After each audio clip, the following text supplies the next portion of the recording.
പിറ്റേന്ന് രാവിലെ എന്തൊക്കെയോ ആലോചിച്ച് കിടന്ന് എപ്പോഴും അവൾ മയങ്ങിപ്പോയിരുന്നു. അവൾ പതിയെ കണ്ണുകൾ തുറന്നു. രാത്രിയിലെ വല്ലാത്ത മാനസികാവസ്ഥ കാരണം തല നന്നായി വേദനിക്കുന്നുണ്ടായിരുന്നു. അവൾ തൊട്ടരികിലേക്ക് നോക്കി. കുഞ്ഞ് സുഖമായിട്ട് കിടന്ന് ഉറങ്ങുന്നുണ്ട്. എന്നാൽ ചാർലി അവിടെ എങ്ങും കണ്ടിരുന്നില്ല. ബെഡ്ഷീറ്റൊക്കെ കൃത്യമായി മടക്കി വെച്ചിട്ടുണ്ട്. ചാർലി എപ്പോഴോ എഴുന്നേറ്റ് പുറത്തേക്ക് പോയിരിക്കുന്നു. അവൾ ക്ലോക്കിലേക്ക് നോക്കിയതും 5 മണിയായിരുന്നു. ഇത്രയും വെളുപ്പിനെ അവൻ എവിടെ പോയി എന്നുള്ള ചിന്തയോടെ അവൾ കട്ടിലിൽ നിന്നും എഴുന്നേറ്റു. ബാത്റൂം തുറന്നു നോക്കിയെങ്കിലും അവിടെയും അവനെ കണ്ടിരുന്നില്ല. ഇനി ബാൽക്കണിയിൽ പോയി നിൽക്കുമായിരിക്കുമെന്ന് അവളുടെ മനസ്സിൽ തോന്നി. അവൾ ഡോർ തുറന്ന് ബാൽക്കണിയിലേക്കും നടന്നു.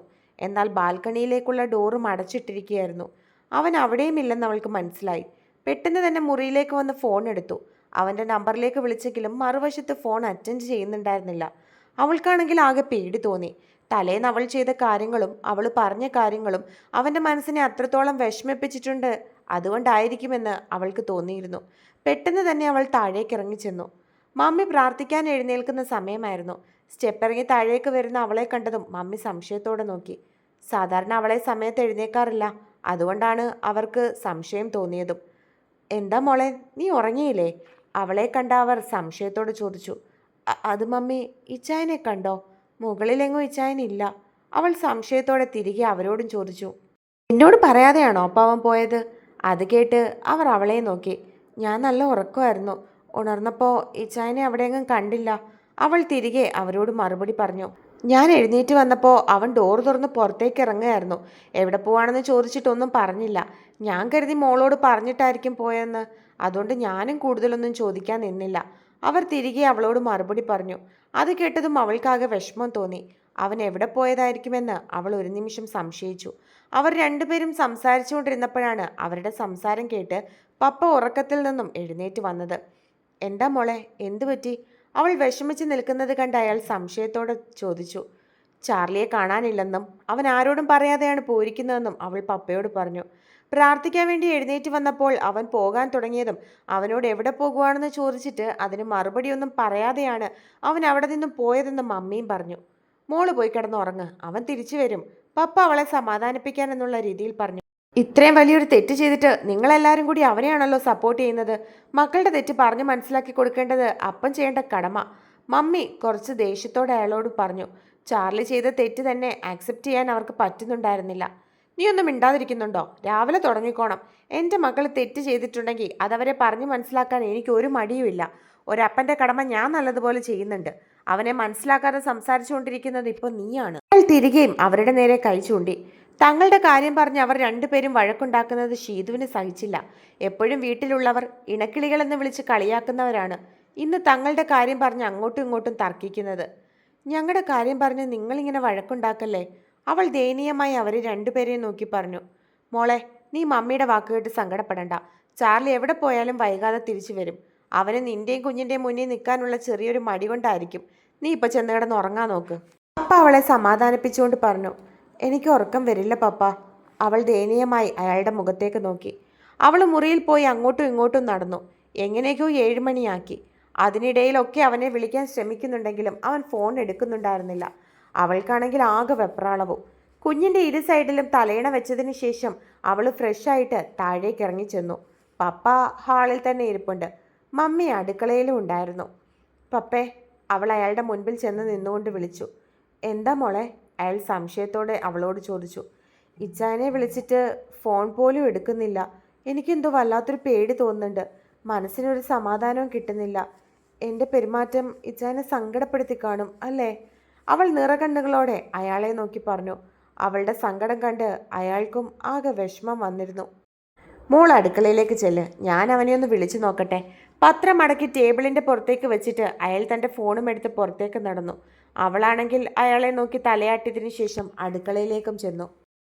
അടുക്കളയിലേക്ക് കയറിയ ഷീതുവിന് ഒന്നും ചെയ്യാനും തോന്നുന്നുണ്ടായിരുന്നില്ല. മനസ്സിലാകെ ചാർലിയുടെ മുഖം മാത്രമായിരുന്നു. തന്നെ ഇത്രയും കാലം ജീവന തുല്യ സ്നേഹിച്ച ആ മനുഷ്യൻ പുലർച്ചെ ആരോടും പറയാതെ ഇറങ്ങിപ്പോയത് എങ്ങോട്ടായിരിക്കും എന്നുള്ള ചിന്തയിലായിരുന്നു അവൾ.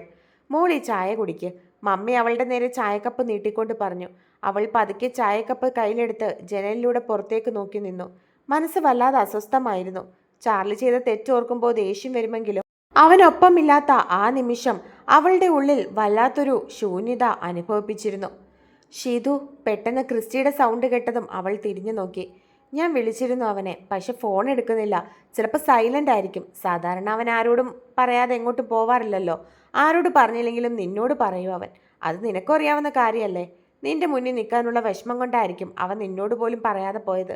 അവൻ വരും, നീ വിഷമിക്കണ്ട, ക്രിസ്റ്റി അവളെ സമാധാനപ്പെടുത്തി പറഞ്ഞു. അതിന് അവൾ സങ്കടത്തോടെ അവനെ നോക്കി തലയാട്ടി. അതേസമയം അവരുടെ സ്വന്തം പള്ളിയിലായിരുന്നു അവനുണ്ടായിരുന്നത്. രാവിലത്തെ കുർബാന കൂടിയതിനു ശേഷം എല്ലാവരും പിരിഞ്ഞു പോയിട്ടും പള്ളിക്കകത്ത് എന്തൊക്കെയോ ആലോചനയോടുകൂടി ഇരിക്കുകയായിരുന്നു അവൻ. അവിടെ ഒട്ടും ബഹളങ്ങളില്ലായിരുന്നു. മെഴുകുതിരികളുടെ വെളിച്ചത്തിലും ആ ശാന്തതയിലും അവൻ കൈകൾ കുപ്പി കണ്ണുകൾ അടച്ചിരുന്നു. അവന്റെ കവളിലൂടെ കണ്ണുനീർ ഒലിച്ചിറങ്ങുന്നുണ്ടായിരുന്നു. ഷീതുവിന്റെ കണ്ണുകളിൽ കണ്ട ആ അകൽച്ച അവനെ വല്ലാതെ വേദനിപ്പിക്കുന്നുണ്ടായിരുന്നു.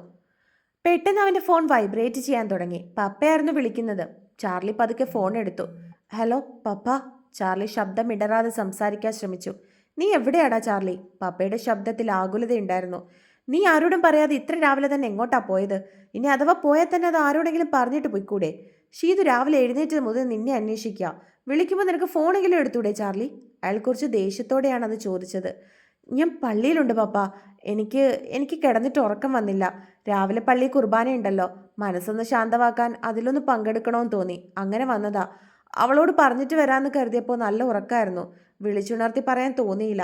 പിന്നെ പള്ളിയിലേക്ക് കയറിയത് കൊണ്ട് ഫോൺ സൈലൻറ്റിലും ആക്കി. അതാ വിളിച്ചിട്ട് കേൾക്കാഞ്ഞത്.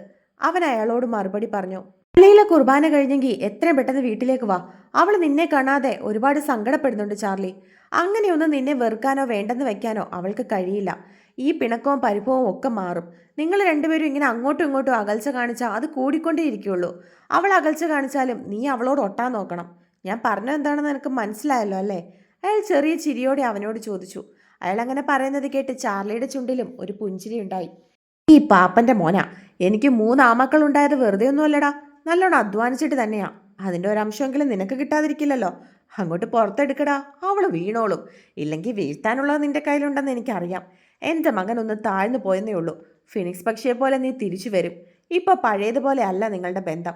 എല്ലാം കൊണ്ടും നീ അവളുടെ ഭർത്താവും അവൾ നിന്റെ ഭാര്യയുമാ. ഞാൻ എന്താ പറഞ്ഞു വരുന്നതെന്ന് എൻ്റെ പൊന്നുമോന് മനസ്സിലായി കാണുമല്ലോ. അയാൾ മീശ പിരിച്ചുകൊണ്ട് അവനോട് ചോദിച്ചു. അത് കേട്ടതും ചാർലിയുടെ ചുണ്ടിൽ പുഞ്ചിരി വന്നുകൊണ്ടേയിരുന്നു. അവൻ മുൻപിലേക്ക് നോക്കി. ദൈവം പോലും അവന് സമ്മതം അറിയിക്കുന്നത് പോലെയായിരുന്നു ആ നിമിഷം അവന് തോന്നിയത്. പപ്പയുടെ വാക്കുകൾ കേട്ടപ്പോൾ ചാർലിക്ക് ഇനി അവിടെ ഇരിക്കാൻ തോന്നിയില്ല. അവൻ പതുക്കെ എഴുന്നേറ്റ് ദൈവത്തോട് ഒരു വട്ടം കൂടി പ്രാർത്ഥിച്ച ശേഷം പള്ളിക്ക് പുറത്തേക്ക് നടന്നു. അവളിൽ നിന്നും അകന്നു നിൽക്കാൻ തനിക്ക് കഴിയില്ലെന്ന തിരിച്ചറിവോടെ അവൻ വണ്ടിയിലേക്ക് കയറി. ഇനി അവൾ തന്നെ അകറ്റാൻ ശ്രമിച്ചാലും അവളിൽ നിന്നും ഒരംശം പോലും താൻ അകന്നു മാറില്ല എന്ന് അവൻ ഉറപ്പുണ്ടായിരുന്നു. രാവിലെ എഴുന്നേറ്റതാണ് ആദം. അവൻ്റെ മനസ്സിൽ ഇപ്പോഴും ഷീതുവും കുഞ്ഞും മാത്രമായിരുന്നു ഉണ്ടായിരുന്നത്. ഇനി തനിക്കൊരിക്കലും തിരികെ കിട്ടാത്ത വിധം എല്ലാം കൊണ്ടും അവർ ചാർലിയുടെ സ്വന്തമായി കഴിഞ്ഞു എന്ന ചിന്ത അവൻ്റെ ഉള്ളിലൊരു വലിയ ശൂന്യതയുണ്ടാക്കിയിരുന്നു. മുൻപ് അവരുടെ രണ്ടുപേരുടെയും വിവാഹം കഴിഞ്ഞെങ്കിലും കുഞ്ഞ് തൻ്റേതാണല്ലോ എന്ന ആശ്വാസം അവനുണ്ടായിരുന്നു. എന്നാൽ ഇന്ന് അങ്ങനെയല്ല. കുഞ്ഞു പോലും തൻ്റെ സ്വന്തമല്ല എന്നുള്ളത് ആദത്തെ വല്ലാതെ വിഷമപ്പെടുത്തി. പ്രിൻസിയെ പോലും താൻ ഈ ഒരു കാര്യത്തിനാണല്ലോ സങ്കടപ്പെടുത്തിയത് എന്നൊക്കെ അവൻ്റെ മനസ്സ് ചിന്തിക്കാൻ തുടങ്ങിയെങ്കിലും റിൻസി തിരികെ ചെയ്ത കാര്യങ്ങൾ ആ ചിന്തയെ മാറ്റിയിരുന്നു. മമ്മി രാവിലത്തെ ഫുഡ് വാങ്ങിക്കാൻ വേണ്ടി ക്യാൻറ്റീനിലേക്ക് പോയിരിക്കുകയായിരുന്നു. ഒറ്റയ്ക്കായതുകൊണ്ട് തന്നെ എന്തൊക്കെയോ ആലോചിച്ചു കൂട്ടി പുറത്തേക്ക് നോക്കിയിരിക്കുകയാണ് അവൻ. പെട്ടെന്നാണ് ഡോറിലൊരു മുട്ട് കേട്ടത്. മമ്മിയാണെങ്കിൽ ഒരിക്കലും ഡോറിൽ മുട്ടില്ല എന്ന് അവൻ അറിയായിരുന്നു. അത് മറ്റാരോ ആണെന്ന് അവന് തോന്നി. കയറി വാ, അവൻ അകത്തു നിന്നും വിളിച്ചു പറഞ്ഞു. Light blue colour nurse uniform ധരിച്ച അധികം മേക്കപ്പ് ഒന്നും ഇല്ലാത്ത കയ്യിൽ ഇഞ്ചക്ഷൻ ട്രേയുമായി നിൽക്കുന്ന ഒരു പെൺകുട്ടി. വെളുത്ത ശരീരമാണ് അവൾക്ക്. മേക്കപ്പ് ഒന്നും ഇട്ടില്ലെങ്കിലും വല്ലാത്തൊരു ചൈതന്യം അവളുടെ മുഖത്തുണ്ടായിരുന്നു. അവളെ അവൻ ആദ്യമായിട്ടാണ് അവിടെ കാണുന്നത്. ഇഞ്ചക്ഷൻ എടുക്കാനുള്ള സമയമായി, വളരെ ശാന്തമായ ശബ്ദത്തിൽ അവൾ പറഞ്ഞു. അവൻ പതുക്കെ എഴുന്നേറ്റിരുന്നു. അവൾ അവൻ്റെ അടുത്തേക്ക് ചെന്നു. ട്രേ ടേബിളിൽ വെച്ചതിന് ശേഷം അതിൽ നിന്നും ഓരോ സാധനങ്ങൾ എടുക്കാൻ തുടങ്ങി. മറ്റേ സിസ്റ്റർ എവിടെ? പുതിയ ആളാണോ? അവൾ ഇഞ്ചക്ഷനൊക്കെ എടുക്കുന്നത് കണ്ട് അവൻ സംശയത്തോടെ അവളോട് ചോദിച്ചു. അതെ, ഞാൻ മിസ്ബ. ഇന്ന് മുതലാണ് ഇവിടെ ജോയിൻ ചെയ്തത്. അവൾ പതുക്കെ പുഞ്ചിരിച്ചുകൊണ്ട് സിറിഞ്ചിലേക്ക് മരുന്ന് ലോഡ് ചെയ്യാൻ തുടങ്ങി. എഴുന്നേറ്റിരുന്നിട്ട് കൈ പതുക്കെ മുന്നോട്ട് വെക്കണേ, മിസ്ബ അവനെ നോക്കി പറഞ്ഞു. ആദം എഴുന്നേറ്റു. ശേഷം കൈ നീട്ടി. അവൾ വളരെ സൂക്ഷ്മതയോടെ അവൻ്റെ കയ്യിൽ കോട്ടൺ കൊണ്ട് തുടച്ചു. ഇഞ്ചക്ഷൻ എടുക്കാൻ വേണ്ടി സിറിഞ്ച് അവൻ്റെ കയ്യിലേക്ക് അടുപ്പിച്ചു. പെട്ടെന്നാണ് ഒരു പാറ്റ പറന്നു വന്ന് അവളുടെ കയ്യിലിരുന്നത്. അമ്മച്ചിയെ! പാറ്റയെ കണ്ടതും മിസ്ബയുടെ സകല നിയന്ത്രണവും പോയി. കയ്യിലിരുന്ന ഇഞ്ചക്ഷൻ ട്രേ തറയിലേക്ക് വീണു. പേടിച്ചു വിറച്ച അവൾ കണ്ണുകൾ അടച്ച് മുന്നിൽ നിൽക്കുന്നത് രോഗിയാണോ അപരിചിതനാണോ എന്ന് പോലും ആലോചിക്കാതെ നേരെ ആദത്തിന്റെ നെഞ്ചിലേക്ക് ഒരൊറ്റ ചാട്ടായിരുന്നു. അമ്മേ! അവനെ നിലവിളിച്ചു. പെട്ടെന്നുള്ള ആഘാതത്തിൽ ബാലൻസ് തെറ്റിയ ആദം കട്ടിലേക്ക് മലർന്നു വീണു. ഒപ്പം മിസ്ബയും അവന്റെ മേലേക്ക് വീണിരുന്നു. ആദത്തിന്റെ രണ്ട് കൈകളും അറിയാതെ അവളുടെ നടുവിലൂടെ ചുറ്റി അവളെ താങ്ങിപ്പിടിച്ചു. അവൾ കണ്ണുകൾ മുറുക്കി അടച്ചു പിടിച്ചു. ആദത്തിനാണെങ്കിൽ എവിടേക്കോ വേദന എടുക്കുന്നത് പോലെയും തോന്നി. മുറിയിൽ പെട്ടെന്ന് കനത്ത നിശബ്ദത പടർന്നു. മിസ്ബ പതുക്കെ കണ്ണുകൾ തുറന്നു.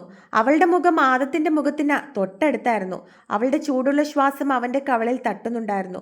പേടികൊണ്ട് വിറയ്ക്കുന്ന ആ കണ്ണുകളിലേക്ക് നോക്കിയപ്പോൾ ആദത്തിന്റെ ഹൃദയമിടിപ്പ് 10 മടങ്ങ് വർദ്ധിച്ചു. മിസ്ബയും ആദത്തിന്റെ തിളങ്ങുന്ന കണ്ണുകളിലേക്ക് നോക്കി അങ്ങനെ തന്നെ നിന്ന് തറഞ്ഞു നിന്നുപോയി. ഒന്ന് എഴുന്നേക്കുവോ, എനിക്ക് വേദനിക്കുന്നു. വേദന കൊണ്ട് അവൻ അറിയാതെ അവളുടെ മുഖത്തേക്ക് നോക്കി പറഞ്ഞു പോയി. അത് കേട്ടതും അവൾ ഞെട്ടി. സ്വബോധം വീണ്ടെടുത്ത് അവൾ പെട്ടെന്ന് തന്നെ അവൻ്റെ അടുത്തു നിന്നും പിടഞ്ഞു മാറി. അവളുടെ മുഖം ആകെ ചുവന്നു തുടുത്തിരുന്നു. അയ്യോ സോറി, ഞാൻ ഞാൻ അറിയാതെ. പരിഭ്രമം കൊണ്ട് അവൾക്ക് വാക്കുകൾ കിട്ടുന്നുണ്ടായിരുന്നില്ല. ആദം പതുക്കെ കട്ടിലിൽ നിന്നും എഴുന്നേറ്റിരുന്നു. അവൻ്റെ ചുണ്ടിൽ പണ്ടെങ്ങുമില്ലാത്ത ഒരു ചെറിയ പുഞ്ചിരി വിരിഞ്ഞിരുന്നു. സാരമില്ല, ആ പാത്ത് പോയി.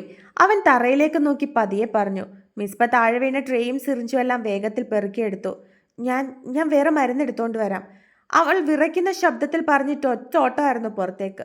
അവൾ പോയ വഴിയെ നോക്കി നിന്ന ആദത്തിന്റെ ഉള്ളിലെ കാർമേഘങ്ങളെല്ലാം പതുക്കെ മാറിപ്പോയതുപോലെ അവന് തോന്നി. അവനൊരു പുഞ്ചിരിയോടെ അവളുടെ കാര്യങ്ങൾ ഓരോന്നും ആലോചിച്ചുകൊണ്ട് കിടക്കുകയായിരുന്നു. അപ്പോഴാണ് അവന്റെ മമ്മി വാതിൽ തുറന്ന് അകത്തേക്ക് കയറി വന്നത്. ഹോ, ഞാനങ്ങ് പേടിച്ചുപോയി. ഇങ്ങോട്ട് വന്നപ്പോൾ റൂമിൽ നിന്ന് ഒരു സിസ്റ്റർ പെങ്കൊച്ച് ഇറങ്ങി ഓടുന്നു. ഞാൻ കരുതി ഇനി നിനക്കെന്തേലും ആണോ എന്ന്. അതിനെ പിടിച്ചു നിർത്താൻ നോക്കിയിട്ട് അത് നിന്നതുമില്ല.